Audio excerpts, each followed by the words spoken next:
Tuhan aku percaya hanya kepada-Mu. Yesus Allah perlindunganku, Engkau yang selalu kupuji.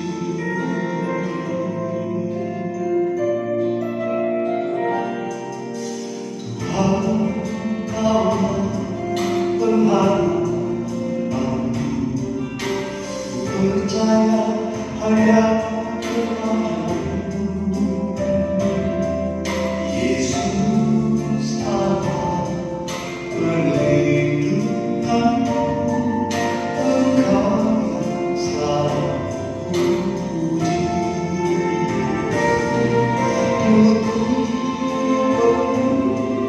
Dengan pujian kepada Yesus Tuhan, sepanjang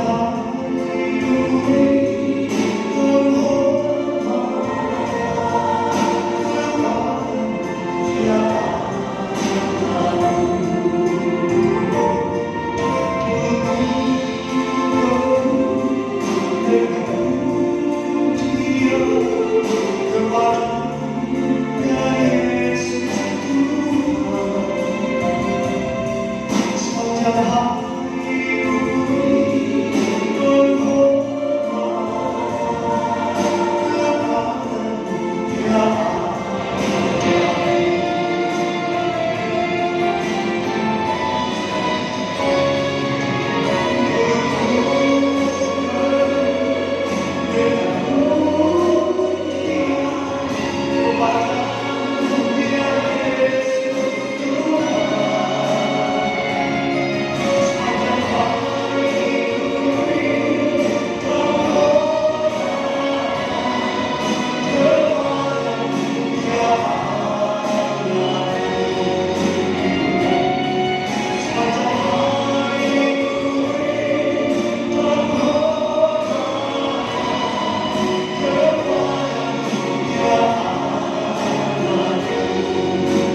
敬畏他的人和仰望他慈爱的人，要救他们的命脱离死亡，并使他们在饥荒中存活。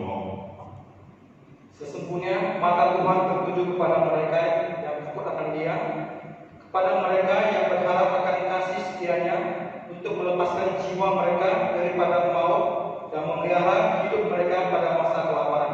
请大家站立，我们一起来唱第一首诗歌《你的应许如晨曦》。 Jemaat diundang berdiri, mari kita memuji Tuhan dengan pujian janjimu seperti fajar.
Jemaat dipersilakan dulu, mari kita bersatu dalam doa. Kita berdoa untuk kami yang bertata di kerajaan surga.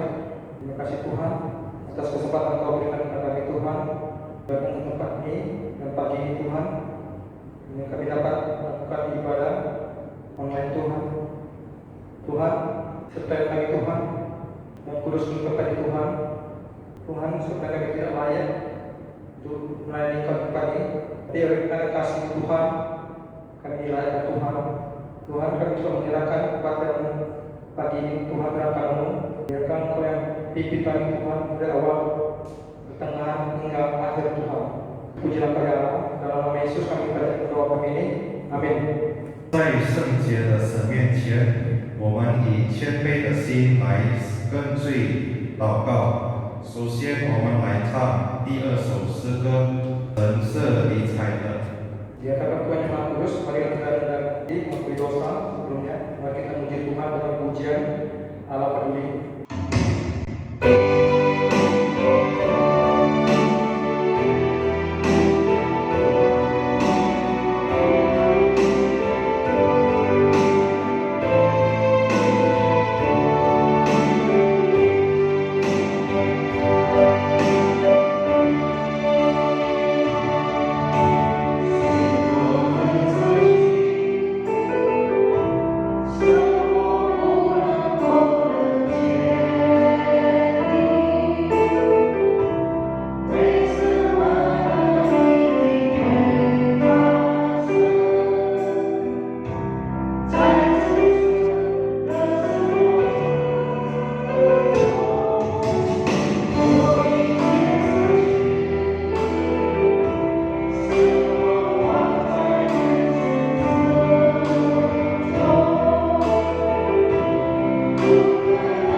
读一段经文，在利未记26章40节。Bapak Ibu yang dikasihkan Tuhan, sebelum kita mengakui dosa kita masing-masing di hadapan Tuhan, marilah kita membaca satu firman Tuhan yang diambil dari Imamat pasal 26 ayat 40. 我们一起来念。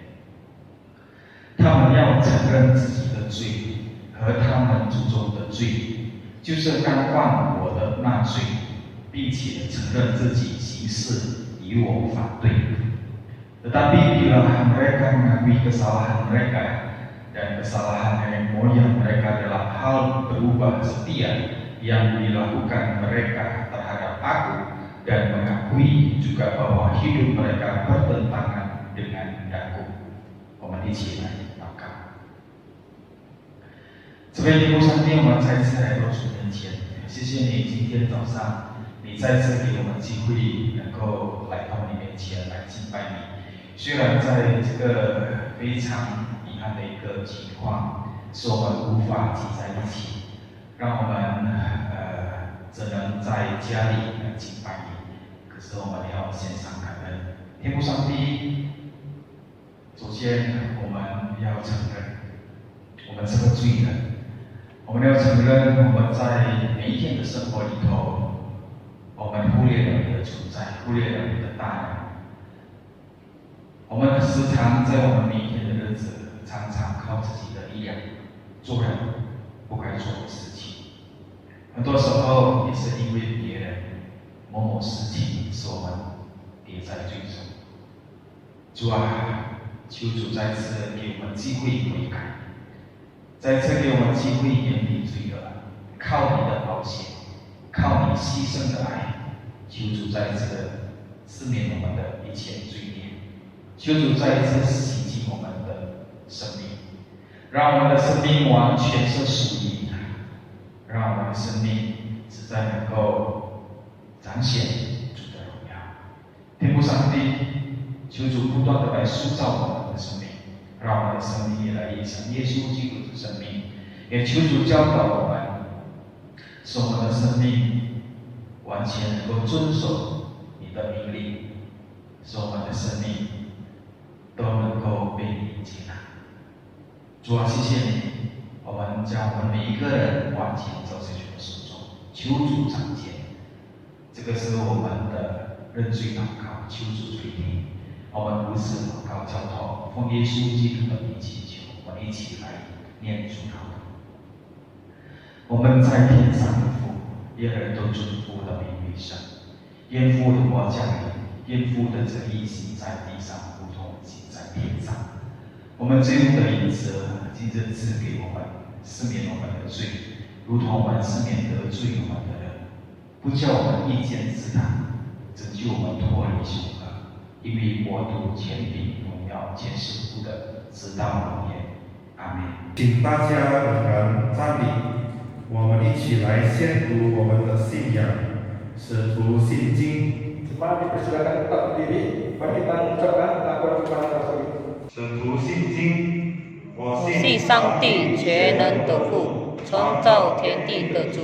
我信我主耶稣基督，上帝的独生子，以圣灵感应，又同真理马利亚所生，在本地乌比拉多手下受难，被钉以十字架，受死埋葬，第三天走了死人中复活，升天，坐在全能父上帝的右边，将来比众那里降临，审判活人死人。我信圣灵。 我信圣公的教会，我信圣徒相通，我信罪的赦免，我信身体复活，我信永生。阿门。我们来起因经文。 Mari kita bersama-sama ya. 上帝而来的帮助，神啊，求你以你的名救我，凭你的大能为我升天。神啊，求你听我的祷告，留心听我口中的言语。因为外人起来攻击我，强暴人行所闻的命，他们眼中没有神。 神是帮助我的，是扶持我命的。Pertolongan dari Allah. Ya Allah, selamatkanlah aku hadirat kepadaku karena terkesanmu. Ya Allah, dengarkanlah doaku, berilah telinga kepada ucapan mulutku. Sebab orang-orang yang bangkit menyerang aku, orang-orang yang sombong ingin mencabut nyawaku, mereka tidak mempedulikan Allah. Sesungguhnya Allah adalah penolongku, Tuhanlah yang menolong aku.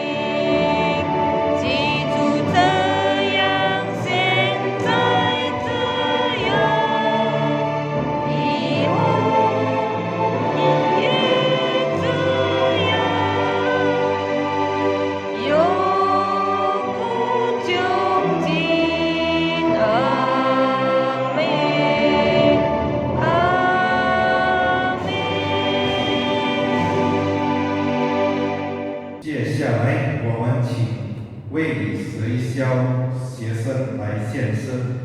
Saat ini kami persilakan murid PKI 11 untuk mempersembahkan sebuah lagu.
Selamat bertemu lagi saudara, kita berada dalam satu kebaktian. Kita tahu Tuhan hadir di tengah-tengah kita dan akan berfirman, memberikan kekuatan kepada kita. Mari saudara, saya ingin membacakan sebuah ayat yang terambil dari Mazmur 22 ayatnya yang pertama. Mazmur 22 ayatnya yang pertama. Inilah Mazmur dari Daud. Dia berkata demikian, Allahku, Allahku, mengapa engkau meninggalkan aku? Aku berseru, tetapi engkau tetap jauh dan tidak menolong aku. Saudara, pasti saudara sebagian dari kita mengenal seorang penulis dari Inggris yang bernama C.S. Lewis. Saudara, dia sastrawan Kristen yang betul-betul mendunia. Di dalam salah satu tulisannya, hasil karyanya yang berjudul The Chronicles of Narnia, itu menjadi satu karya yang gemilang saudara, yang disaksikan oleh orang-orang hampir di seluruh dunia ini. Tapi yang menarik adalah saudara, dia pernah mengajukan satu pertanyaan kepada Tuhan saudara. Pertanyaan yang sebetulnya sangat relevan bagi kita semua, apalagi dalam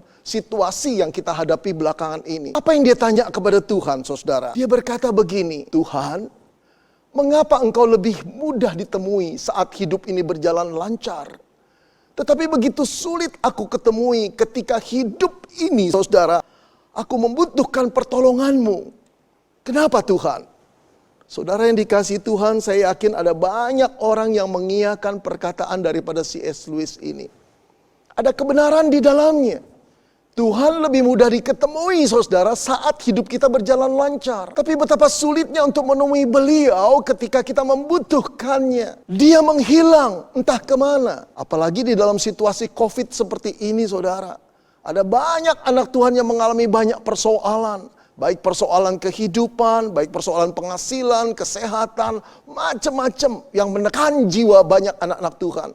Mereka menjerit, mereka berdoa, mereka meratap kepada Tuhan. Tetapi tidak ada respon daripada Tuhan. Tidak ada jawaban doa yang nyata yang mereka alami. Lalu di manakah Tuhan itu sebenarnya saudara? Saudara-saudara, mungkin saja pertanyaan itu menjadi pertanyaan saudara saat belakangan ini. Karena memang itulah yang dihadapi oleh kebanyakan orang pada umumnya. Saudara, saya kenal seorang anak Tuhan. Ia dan istrinya merupakan pelayan-pelayan Tuhan yang mendedikasikan hidupnya sepenuhnya bagi kemuliaan Tuhan. Saudara, walaupun sepasang suami istri ini hanya karyawan biasa dan gajinya juga pas-pasan saudara, tetapi mereka sungguh-sungguh hidup dengan pengucapan syukur dan melayani Tuhan sebagai WL di gereja mereka. Saudara, satu kali ada kabar berita bahwa perusahaan di mana sang suami bekerja saudara akan mengadakan pemberhentian sementara beberapa pegawai karena kasus COVID-19.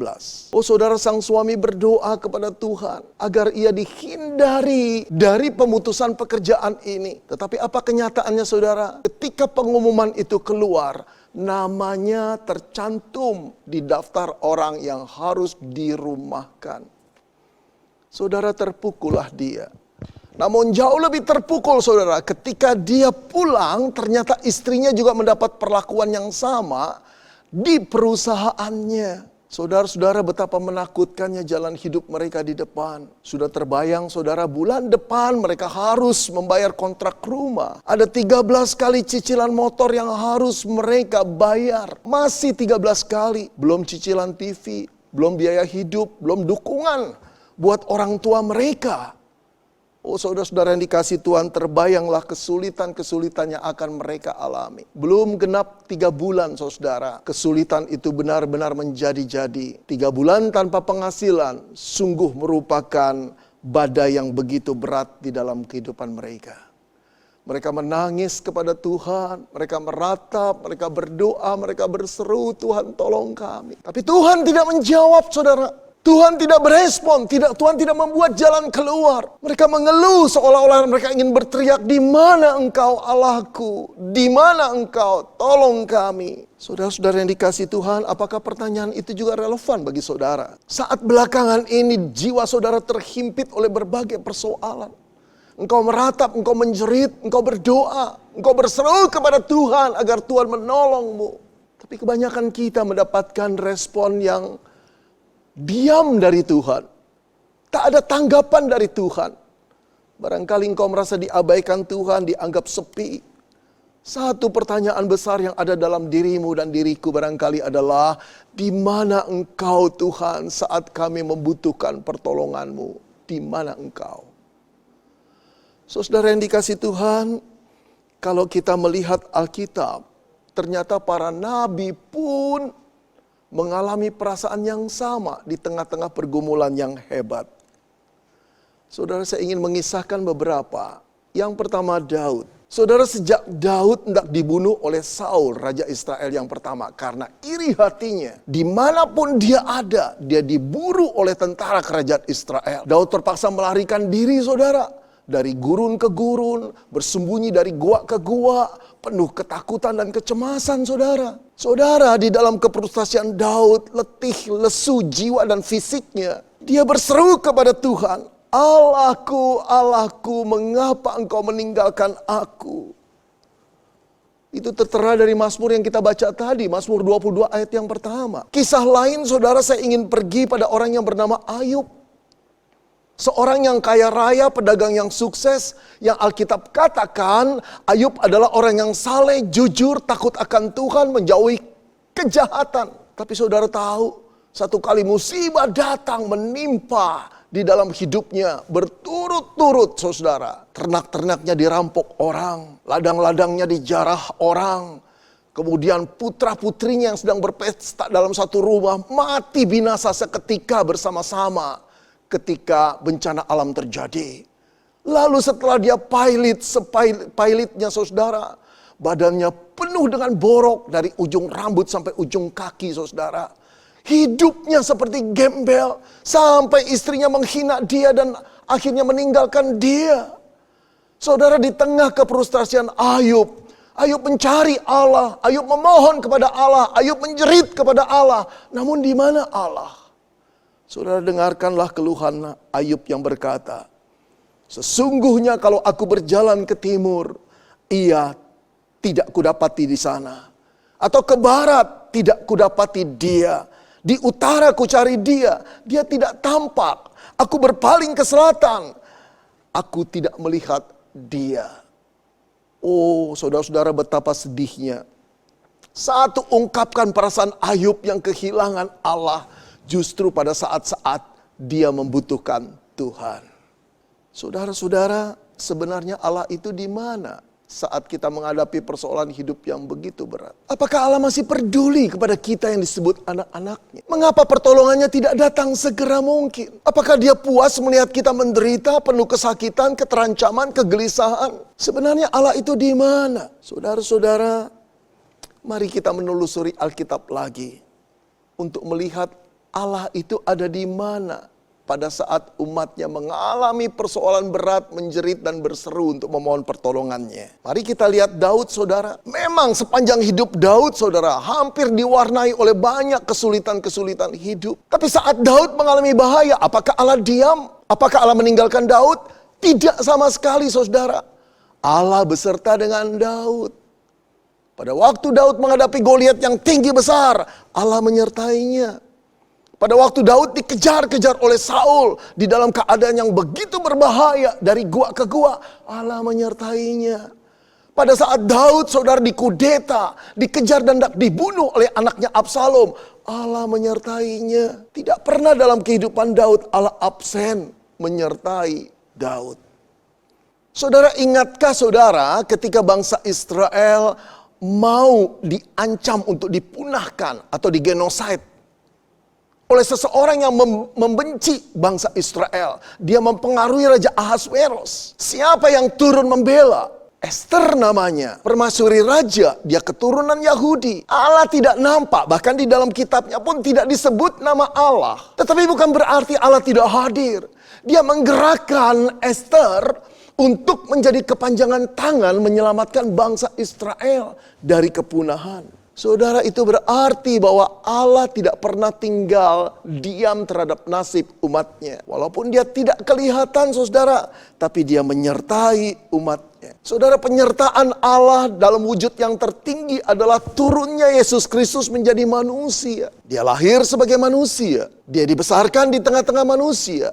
Dia bergaul dengan manusia. Di dalam dia bergaul dan berkomunikasi, dia melawat manusia. Saudara-saudara, dia mengasihi manusia. Tidak ada manusia yang tidak dikasihi. Dia menerima keberadaan manusia dengan segala kekurangan-kekurangannya. Dia mencintai. Dia juga mengajar manusia akan kebenaran. Bagaimana mereka harus hidup yang benar di hadapan Tuhan. Dan kasihnya yang terbesar, saudara-saudara, ditunjukkan ketika dia naik ke kayu salib mengorbankan jiwanya. Untuk apa, saudara? Dia mengorbankan jiwanya agar kita yang berdosa tidak dihukum Allah. Penyaliban Yesus di kayu salib merupakan penanggungan, substitusi, pergantian jiwa kita yang seharusnya mati dihukum oleh Tuhan karena dosa-dosa kita. Namun Kristus membayarnya. Saudara-saudara, saat dia ada di kayu salib, Saat itu murid-muridnya meninggalkan dia. Saat itu pengikut-pengikutnya malah berbalik mencaci maki dia. Saat itu saudara justru Allah meninggalkan dia. Sehingga menjeritlah anak Allah itu, Allahku, Allahku, mengapa engkau meninggalkan aku? Saudara, dialah satu pribadi, satu-satunya pribadi yang sebetulnya tidak bisa ditinggalkan oleh Tuhan. Manusialah yang harusnya ditinggalkan oleh Tuhan, karena manusia berbuat dosa. Tapi dia tidak berbuat dosa, saudara. Tapi justru dia menjadi satu-satunya pribadi yang ditinggalkan Tuhan. Tergantung di kayu salib secara mengerikan dan hina. Kenapa saudara? Agar engkau dan saya tidak ditinggalkan Tuhan. Karena hukuman kita telah ditanggungnya. Dia yang tidak mengenal dosa dijadikan dosa olehnya. Agar kita terbebas dari hukuman dosa. Saudara-saudara, itu bukti penyertaan Allah. Sampai Allah Bapa rela untuk terpisah dari anaknya. Agar kita terus disertai oleh Tuhan.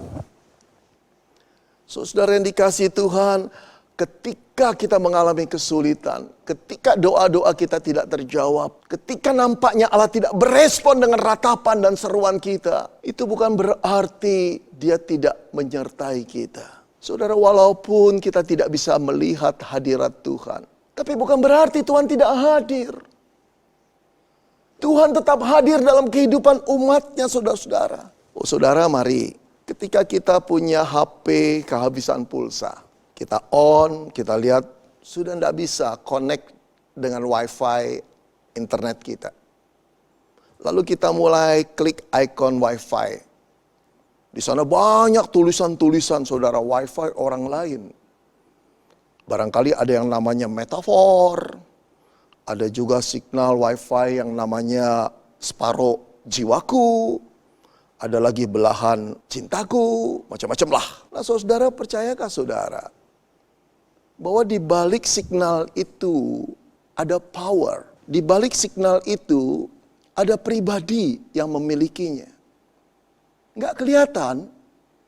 Tapi ketika pribadi itu mengizinkan saudara dan saya masuk ke wifi-nya, kita mendapat signal. HP kita hidup kembali. Ketika HP digerakkan oleh signal yang tidak nampak saudara, maka engkau dan saya bisa mencari informasi apa yang tidak kita tahu jadi tahu. Jalanan yang kita tidak tahu menjadi jelas dibimbing oleh HP kita, gadget kita. Kemudian kita juga bisa, saudara, untuk meminta tolong HP kita untuk memesan makanan, membayar, dan melihat rekening kita sisa berapa. Oh saudara-saudara, tidak nampak signal wifi itu secara nyata. Tapi bukan berarti dia tidak hadir. Saudara, hal yang sama ketika kita berdoa menjerit kepada Allah, kita tidak merasa hadirat Allah. Tapi bukan perasaan kita sekarang yang harus kita andalkan. Pengetahuan kita tentang Allah, bahwa Dia adalah pencipta alam semesta, bahwa Dia adalah roh, bahwa Dia adalah Allah yang tidak pernah meninggalkan ciptaannya. Dia tetap memelihara bersama dengan ciptaannya. Dia tidak pernah meninggalkan ciptaannya. Bahkan Dia memberikan Yesus Kristus untuk Allah yang Immanuel itu tetap menjadi bagian kita dan hadir dalam hidup kita. Saudara, sampai Paulus berkata tidak ada satupun yang bisa memisahkan dari kasih kita dari kasih Kristus. Tidak. Penderitaan, ketelanjangan, kekurangan, apapun tidak. Bahkan kematian pun tidak. Saudara-saudara, masih kurangkah engkau percaya bahwa Allah tidak pernah meninggalkan kita? Jadi di mana Tuhan pada waktu kita menghadapi penderitaan, berdoa dan berseru dan Dia tidak menjawab? Dia hadir, Dia mendengar doamu, Dia tahu kesulitanmu. Karena Dia ada pada saat engkau berdoa. Dia memandangmu, Dia menilikmu. Oke Pak, saya boleh mengakui bahwa Tuhan itu hadir dalam kehidupan saya. Barangkali ada orang yang berkata begitu. Atau pikiran saudara berjalan seperti itu. Lalu saudara lanjutkan, tapi masih ada satu pertanyaan Pak yang memburu di kepala saya. Kalau Tuhan hadir, mendengar doa dan melihat kesulitan saya, mengapa Dia tidak segera menolong Pak? Coba Bapak jawab pertanyaan itu. Kalau Tuhan hadir melihat kesulitan saya, mendengar doa saya, kenapa Dia tidak segera menolong? Kenapa Dia berlama-lama? Apakah dia senang melihat orang stres, gelisah, penuh ketakutan, kesakitan, dan penderitaan?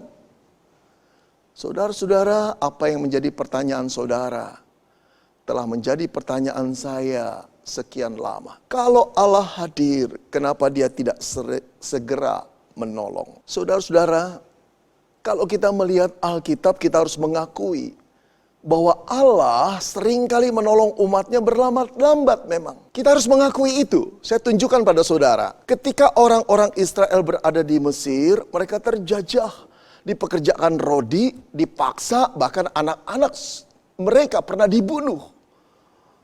Saudara, berapa lama mereka menderita sampai Allah menolongnya? 400-an tahun. Kita bertanya, kenapa Allah selama itu, setelah banyak korban jatuh, kenapa Allah tidak segera menolong? Katanya dia hadir, tapi kok tidak menolong? Saudara-saudara, mengapa Allah tidak menolong Israel di Mesir sampai 400 tahun kemudian? Jawabnya, kita tidak tahu dan tidak ada seorang pun yang tahu. Mari saya perlihatkan lagi, saudara.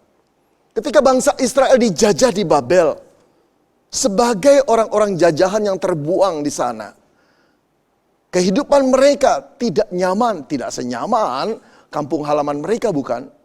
Mereka menjerit kepada Tuhan ketika mereka terancam untuk digenosid, saudara. Sampai Allah membebaskan mereka. Berapa lama Allah membebaskan mereka? 70 tahun. Kenapa begitu lama? Kenapa tidak 7 tahun? Kenapa tidak 7 bulan? Kenapa tunggu 70 tahun? Seolah Allah itu memang berlama-lama dan menikmati kesulitan umatnya. Saudara-saudara, mengapa Allah begitu lama menolong umatnya? Jawabnya, kita tidak tahu, saudara. Dan tidak ada seorang pun yang tahu. Mari kita berangkat dan mempertanyakan kepada Tuhan. Kenapa dia begitu lama menolong Daud, menolong Ayub di dalam kesulitannya. Sampai belasan tahun mereka bergumul di dalam ketakutan dan kefrustrasian. Di dalam ancaman bahaya dan penderitaan. Kenapa Allah menolong mereka sampai belasan tahun? Saudara, harus kita katakan, kita tidak tahu jawabannya. Dan tak seorang pun yang tahu. Namun saya ingin mengutip sebuah ayat, saudara, yang Yesaya katakan demikian. Sebab rancanganku bukanlah rancanganmu, dan jalanku bukanlah jalanmu. Demikianlah firman Tuhan. Seperti tingginya langit dan bumi, demikianlah tingginya jalanku dari jalanmu, dan rancanganku dari rancanganmu. Saudara, firman ini berkata Tuhan tidak bertindak secara sembarangan, asal-asalan, tanpa perencanaan. Dia juga tidak bertindak secara intuitif. Seperti seorang seniman yang hanya berkarya kalau datang inspirasi. Atau dia bukan seperti seorang gadis yang mudi. Yang hanya mau melakukan sesuatu yang sesuai dengan tergantung perasaannya. Tidak sama sekali, saudara. Allah adalah Allah yang terencana. Allah adalah Allah yang berhikmat. Allah adalah Allah yang pandai. Allah adalah Allah yang maha bijak, saudara. Dia bertindak sesuai dengan keputusannya, saudara. Saya ingin menunjukkan saudara lagi. Sejak Adam dan Hawa jatuh dalam dosa, Allah sudah menjanjikan seorang juru selamat akan datang. Membebaskan manusia dari dosa. Di malam Natal yang pertama, Yesus Kristus itu datang. Berapa tahun, saudara-saudara, janji Allah akan keselamatan itu datang dalam malam Natal yang pertama. Berapa tahun? Ribuan tahun, saudara. Bingung bukan? Kenapa setelah ribuan tahun baru Allah menolong manusia di dalam keterikatannya, keterjebakannya atas dosa. Setelah begitu banyak manusia menjadi korban dosa dan keganasannya. Jawabnya adalah kita tidak tahu dan tak seorang pun yang tahu, saudara. Namun Galatia 4 ayat 4 berkata, tetapi setelah genap waktunya, maka Allah mengutus anaknya yang lahir dari seorang perempuan dan takluk kepada hukum Taurat. Setelah genap waktunya. Waktu siapa, saudara? Waktu Tuhan. Bukan waktu kita. Di dalam waktu Tuhan tertera juga, saudara, terkandung di dalamnya, di dalam perencanaan Tuhan. Bukan perencanaan kita. Di dalam jalan Tuhan, bukan jalan kita. Oh, saudara-saudara, inilah yang kita harus maklumi. Bahwa Allah bukan pribadi yang bertindak asal-asalan tanpa perencanaan. Bukan intuitif, bukan mudi, tapi segala sesuatu telah Dia hitung sesuai dengan hikmatnya. Saudara, sampai Paulus berkata, oh alangkah dalamnya kekayaan, hikmat dan pengetahuan Allah. Sungguh tak terselidiki keputusan-keputusannya, dan sungguh tak terselami jalan-jalannya.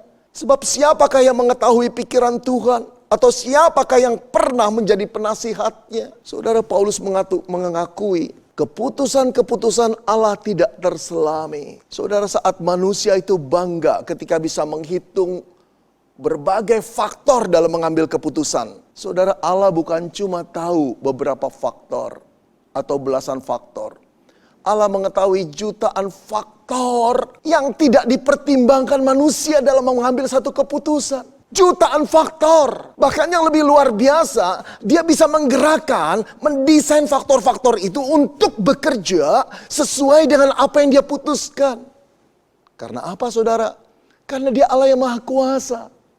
Karena Dia Allah yang maha bijak. Lalu dalam keberadaan Allah seperti ini, adakah Allah memerlukan penasihat? Seperti Dia kekurangan hikmat. Oh saudara, kita harus malu bahwa kita tidak layak dibanding Allah.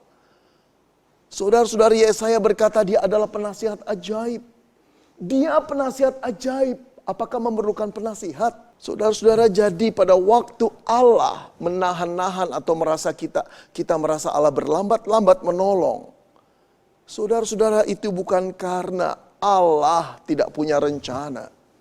Tapi justru karena Dia merencanakan dengan matang, Dia tahu kapan harus menolong kita. Atau bahkan saya katakan, kapan menolong, kapan tidak menolong. Kalau menolong, kapan waktunya. Kalau tidak menolong, bagaimana nanti akibatnya. Tuhan sudah baca semua itu sesuai dengan rencananya.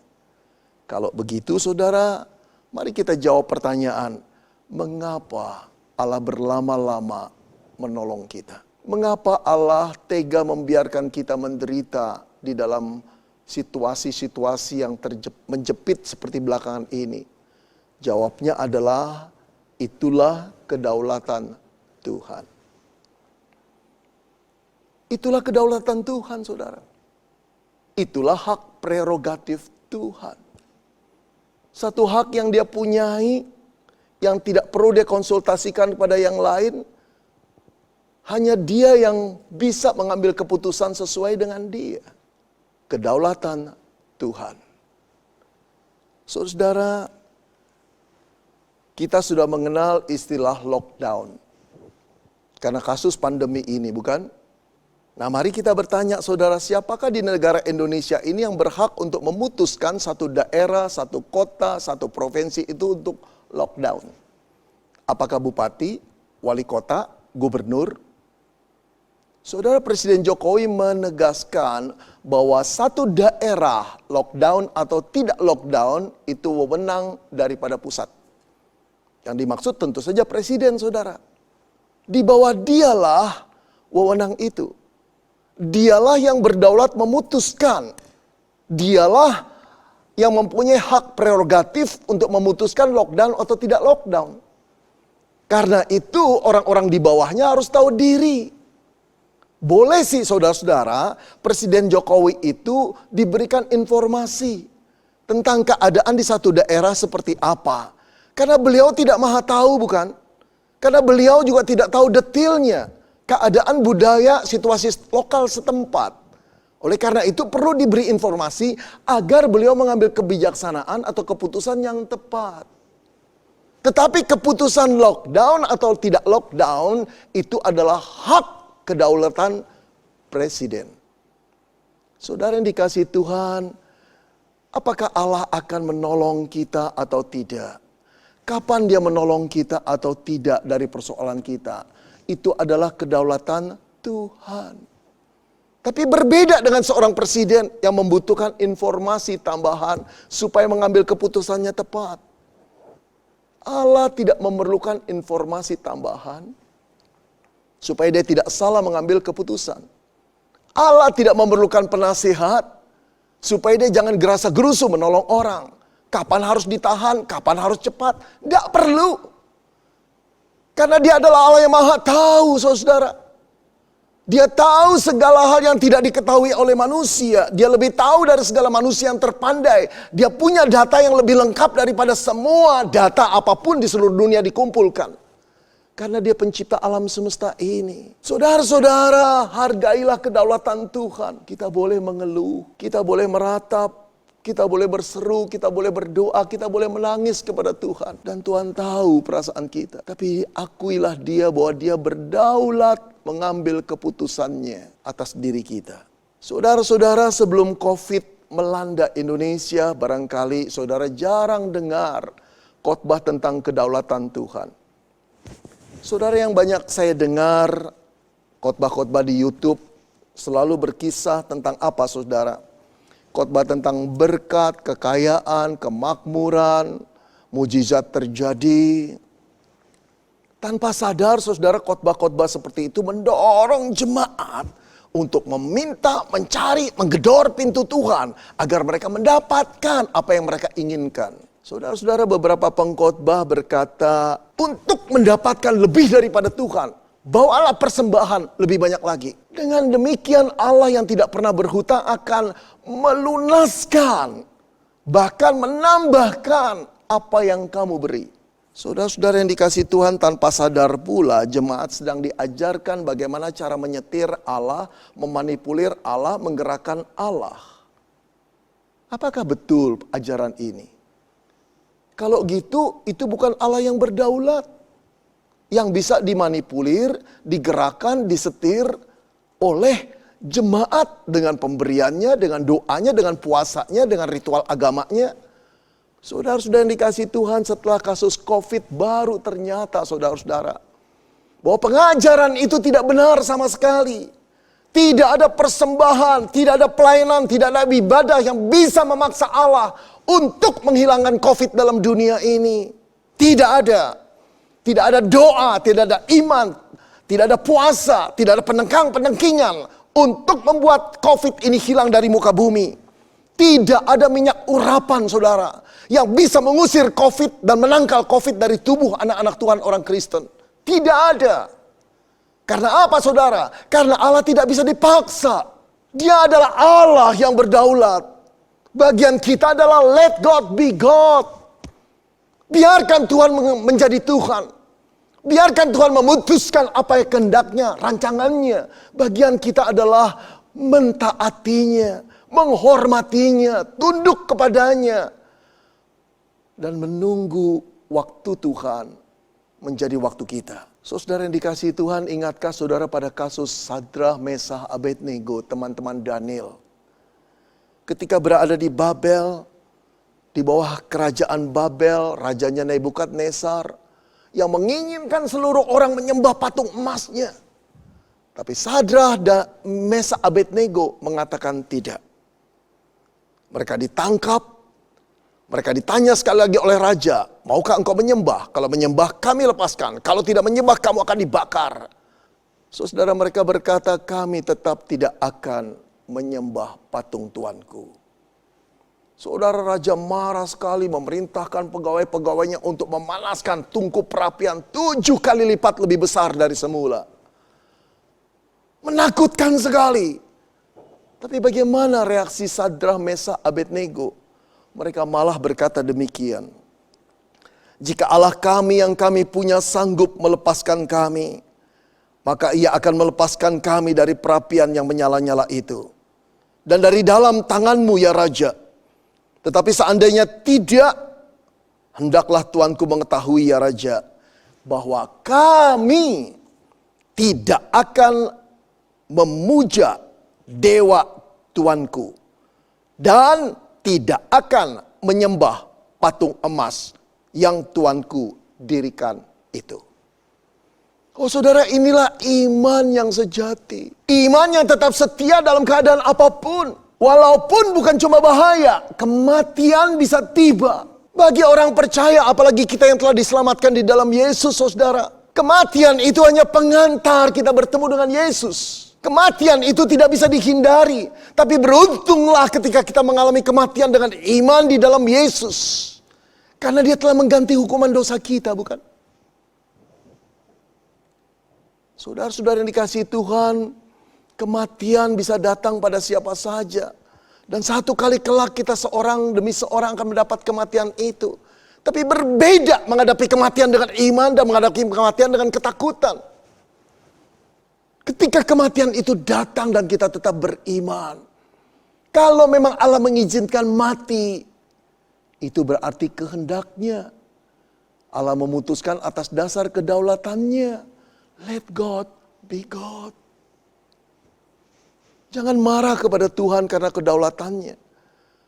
Tapi kalau kedaulatannya memutuskan kita akan selamat, diancam seperti apapun, bahaya kematian berkali-kali pun menyerang kita, tetap saja kita akan hidup, bukan?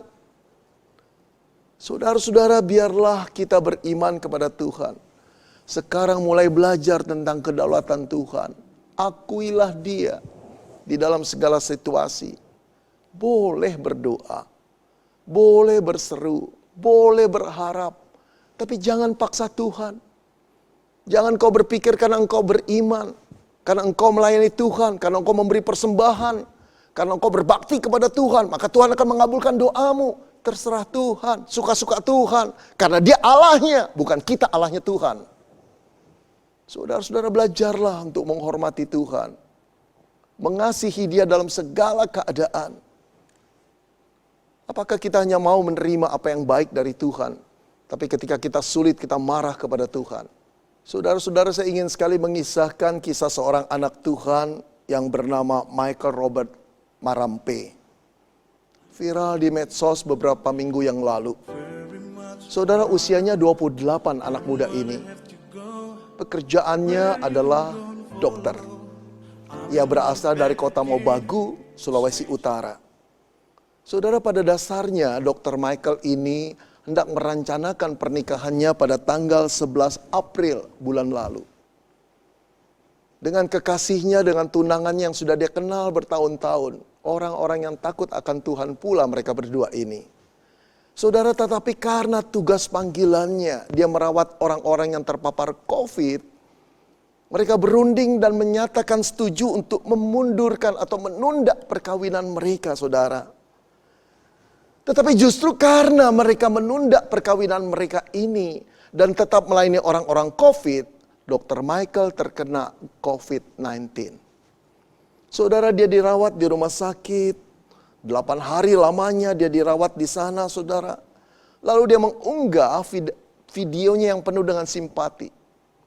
Kita lihat sebentar, saudara ya, video ini. Halo teman-teman semua, selamat pagi. Dan selamat beraktivitas. Saya Dr. Michael Robert Marampe. Hari ini adalah hari ke-8 saya dirawat. Dan saya menjadi salah satu korban dari COVID-19. Buat saya, menjadi seorang dokter itu adalah suatu kebanggaan tersendiri. Tetap bisa melayani pasien, bisa membantu banyak orang, dan tidak ada penyesalan sedikit pun. Buat teman-teman semua di garda terdepan, tetap semangat dan wajib menggunakan APD yang lengkap. Selalu semangat teman-teman semua, dan Tuhan Yesus memberkati. Saudara, saya percaya bahwa orang tuanya, tunangannya, teman-temannya, koleganya, sahabatnya, bahkan pasien-pasiennya berdoa untuk Dr. Michael. Satu dokter yang baik, yang simpati, yang merasa panggilan hidupnya dalam melayani orang-orang yang menderita. Ini tugas mulia daripada Tuhan. Dan dia orang beriman. Kalau teman-temannya, koleganya, tunangannya, orang tuanya berdoa kepada Tuhan, seharusnya Tuhan dengar, bukan? Satu doa yang benar-benar diharapkan dikabulkan oleh Tuhan. Tapi apa yang terjadi? Pada tanggal 26 April bulan lalu, saudara, Dr. Michael Marampe meninggal dunia. Oh, saudara-saudara, merataplah teman-temannya, merataplah dunia kedokteran, merataplah tunangannya, merataplah orang tuanya. Merataplah kita orang-orang Kristen. Dengan satu pertanyaan, mengapa Tuhan kau tidak tolong anakmu? Kurang apa dia? Oh, saudara yang dikasih Tuhan, bukan kurang apa Michael itu. Tapi kita harus mengakui keputusan terakhir berada di tangan Allah, bukan di tangan kita. Dia Allah yang berdaulat. Dia Allah yang maha tahu apa yang harus dilakukannya. Dia bukan tidak berbelas kasihan. Justru karena dia berbelas kasihan dipanggil anaknya yang dia kasihi, Michael Marampe itu. Untuk pulang menikmati kekekalan, kemuliaan. Saudara, bagi orang-orang yang hidup dalam Kristus, mati adalah keuntungan. Itu bukan cuma slogan. Itu satu pemahaman yang dalam tentang iman Kristen. Itu satu janji Allah. Ketika kita pulang di dalam Kristus, itu adalah satu keuntungan. Di sanalah Bapa akan menerima kita. Di sanalah Bapa akan memperlihatkan rumah yang disediakan Kristus. Bukan karena kita baik, tapi karena Kristus penebus kita telah membayar lunas seluruh hukuman dosa kita. Saudara-saudara yang dikasihi Tuhan, tidak selalu saya harapkan kita yang terjepit masalah dan kena COVID akan meninggal dunia. Tentu tidak. Kita boleh berdoa. Dan kedaulatan Tuhanlah yang memutuskannya. Jangan sedih, jangan takut. Dengan mengakui kedaulatan Tuhan, disitulah kita menunjukkan iman yang sejati. Lakukan apa yang kau pandang baik Tuhan. Aku akan menerimanya. Tuhan akan menghibur, Tuhan akan menguatkan engkau dan saya di dalam masa-masa sulit ini. Tapi jangan saudara, jangan berkurang imanmu kepada Tuhan. Justru di saat seperti inilah Tuhan menguji apakah iman kita menjadi emas yang murni atau cuma besi karatan yang tak berharga. Biarlah kita berkata, Tuhan tolong aku untuk boleh mengakui engkau Allah yang berdaulat. Lakukanlah apa yang kau pandang baik bagi kami anak-anakmu. Amin. 我们一起来唱第3首诗歌，你的爱不离不弃，来回应上帝的话，一边收奉献。 Mari kita memuji Tuhan dengan pujian, kasih tak tinggalkanku. Firman Tuhan pada pagi hari ini sambil mengumpulkan persembahan.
束今早的崇拜，我们来唱最后一首诗歌。我今天为你祝福。 Kita akan mengakhiri ibadah pada hari ini. Mari kita kembali memuji Tuhan dengan pujian setiap hariku diberkati.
Kasihkan Tuhan, buahlah dan terima berkatnya dari Tuhan. 我们来领受上帝的祝福。当愿我们主耶稣基督的恩惠、上帝的慈爱怜悯、圣灵的感动你充满，常与大家同在，从今时直到永永远远。Kiranya anugerah daripada Tuhan kita Yesus Kristus, kasih sayang dari Allah Bapa di surga, serta persekutuan dengan Roh Kudus yang selalu menyertai melindungi dan memberkati saudara-saudari sekalian, mulai hari ini, besok sampai selama-lamanya. Amin.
bersyukur ya, walaupun dalam masa-masa pandemi virus corona ini kita bisa tetap beribadah walaupun dengan online. Biarlah kita tetap bertahan dan kita sabar ya, untuk menunggu supaya Tuhan kembali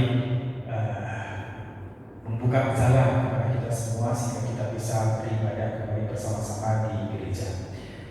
Kemudian yang kedua, kami terus mengajak Bapak Ibu untuk mengikuti persekutuan doa setiap hari Selasa malam. Tetap dengan situs YouTube. Jadi marilah kita mengambil waktu dan kita kesampingkan dulu kesibukan kita. Jam 7.30 malam kita berdiam diri di hadapan Tuhan mengikuti persekutuan doa yang sudah kita siapkan. Kemudian bagi jemaat yang ingin memberikan persembahan, kita dapat mentransfer ke bank BCA rekening 84300455556 atas nama Mariana atau melalui OVO dengan nomor 081311999955 atas nama Wilawanto atas nama saya pribadi. Bapak Ibu terkasih Tuhan, saya menghimbau kepada kita jangan lupa memberikan persembahan. Persembahan karena kita merasakan ataupun sebagai satu ucapan syukur kita kepada Tuhan. Jadi kita sebagai orang percaya, sebagai orang Kristen, kita seharusnya memberikan apa yang sebenarnya Tuhan sudah berikan kepada kita. Dan pada saat kita mentransfer memberikan persembahan tersebut, kita jangan lupa mencantumkan kode-kode, tidak seperti yang sudah tercantum di monitor di layar. Persembahan tempat umum dengan kode PKU, persembahan perpuluhan dengan kode PP, persembahan pembangunan pastori PPP, persembahan kasih PK, persembahan syukur PS, persembahan diakonia BD. Dan percayalah pada saat kita sungguh-sungguh memberikannya, Tuhan akan terus memberkati kita. Kemudian dalam masa pandemi virus corona ini terus kami mengimbau kita untuk menjaga kesehatan ya. Lebih selalu cuci tangan ya. Saya pernah melihat satu logo, satu slogan katakan minimal setiap 2 jam sekali ya. Minimal setiap 2 jam sekali kita perlu cuci tangan. Kemudian jaga jarak antara satu dengan yang lain. Kemudian selalu pakai masker tapi pada saat kita di luar atau pada saat kurang sehat. Kemudian ingat berolahraga ya. Seminggu minimal 3 kali ya, sekali olahraga minimal 30 menit.